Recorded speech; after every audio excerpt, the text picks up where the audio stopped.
Welcome to the Rain Hamcast podcast number 81 for December 10, 2022. I'm Kent Peterson, KC0DGY.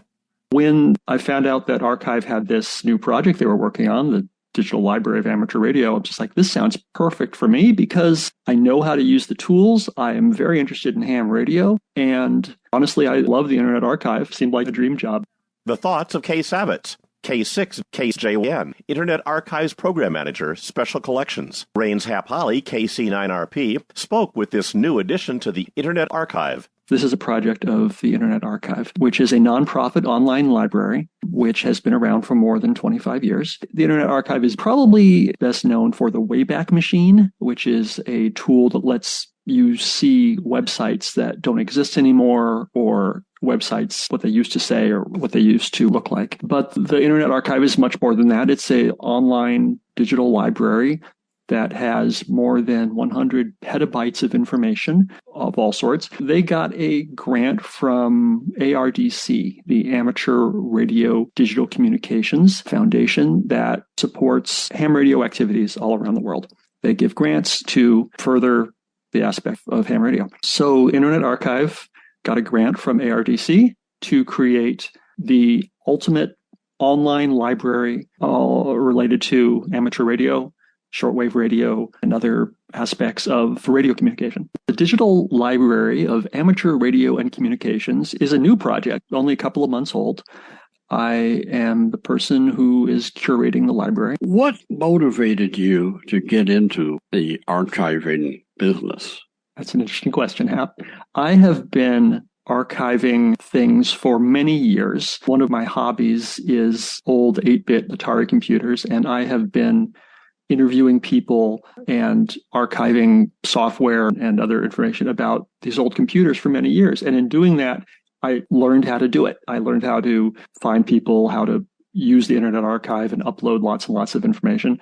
How do you determine what you're going to archive? The history of ham radio, as you know, as a hobby is more than 100 years old, and there's so many aspects to it that it's hard to say no to anything. I have a very long leash. People have offered me books and magazines to put online, podcasts and YouTube video channels, and talks from ham radio conferences, recorded talks, call books and manuals. It's all fair game.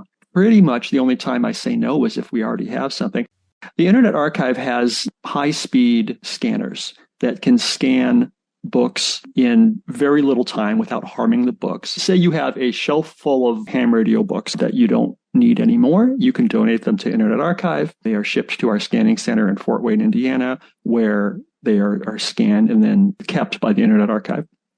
And then the digital versions of those books go online. And it works like a library. If we have one copy of a book, then we make one copy available online. And if we have two copies, then two people can read it simultaneously. You check it out to read in your web browser, just like a traditional public library works.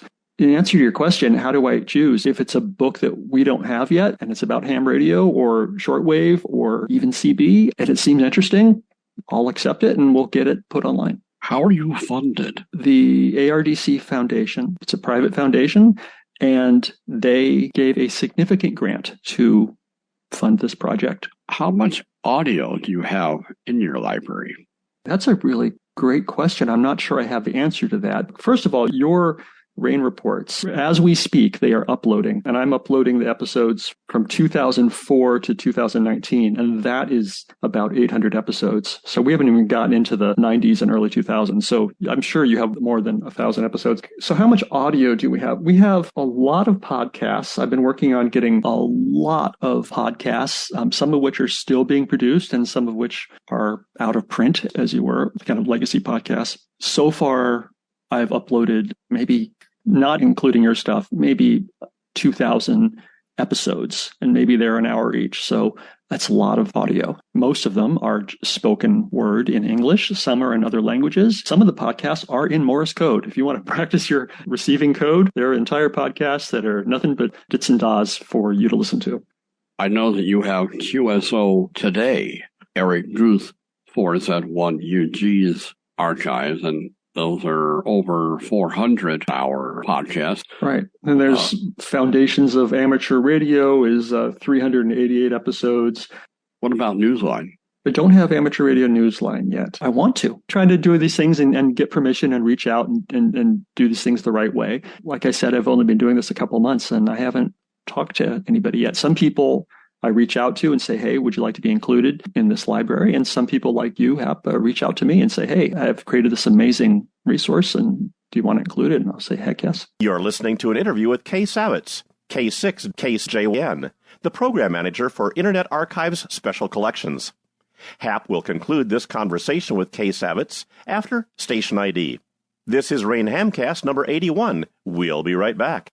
If I were to drop dead tomorrow, my wife wouldn't necessarily know where the archives are. And the rainreport.com website, that costs a certain amount of money, and there's no point of her having to take that out of pocket if it's not being improved or added to. So that's what I thought, well, I'm 71. I don't know how much time I'll be around. Maybe I'll be around another 8, 10, 12 years, maybe 8, 10, 12 days. Who knows? No one is going to continue.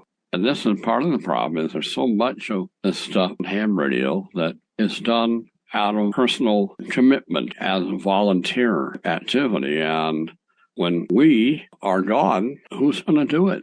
Probably nobody. I completely agree. None of us are going to live forever. So it's great to be able to take anything you create and put it on a structure that's going to last longer, like Internet Archive.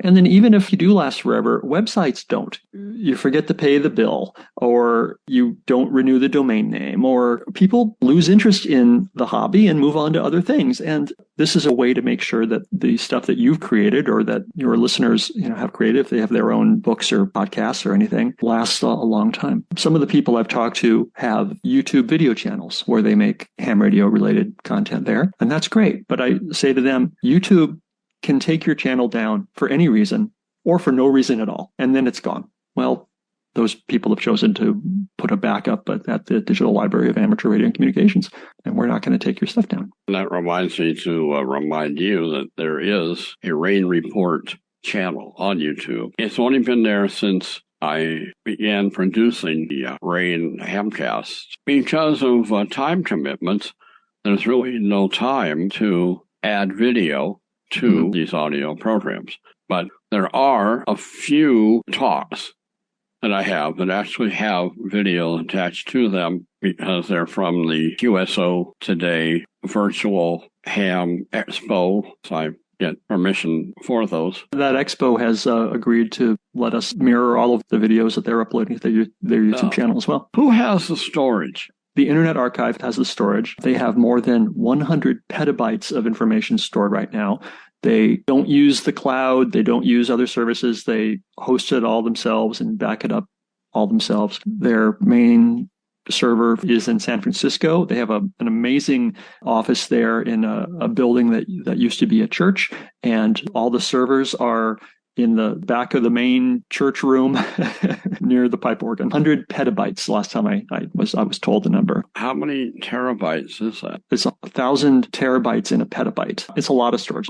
How far back do your archives go, and what are some of the archives that have gotten more readership or listenership than others? One of the very first things that someone donated to me was a pile of Aviation Wireless News magazines, which was this magazine about the newfangled field of aviation and also the newfangled field of radio. These are some very old magazines from the early 1920s. One of the things that people, I think, are most excited about is we have a complete archive of 73 magazine, which you can read online or even download the PDFs of those. Before he died, Wayne Green donated his entire collection of 73 magazines to the archive, and they're all scanned and online. So that's pretty cool. We also have club newsletters from around the world. Ham radio clubs have said that we can archive their stuff. So we have material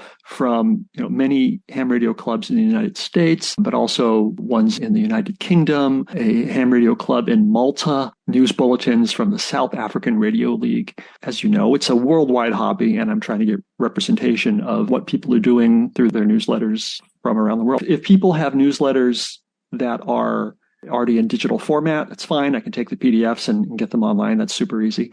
And a few clubs I've talked to, they have their newsletters, sitting in file cabinets on paper because they were made in the 1950s, 1960s, 1970s, and they've never been scanned. In that case, Internet Archive can take those, we can borrow them, we can scan it all at no cost to your club and make the scans available at the online library.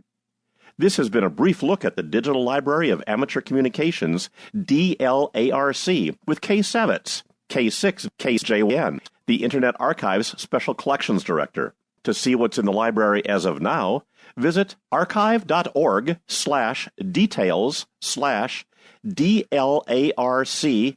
Kay says it's growing, and it's not as organized as it will be. Kay is mainly focusing on gathering content at this point. I am pleased to announce the RAIN archives will be added to this ham radio library.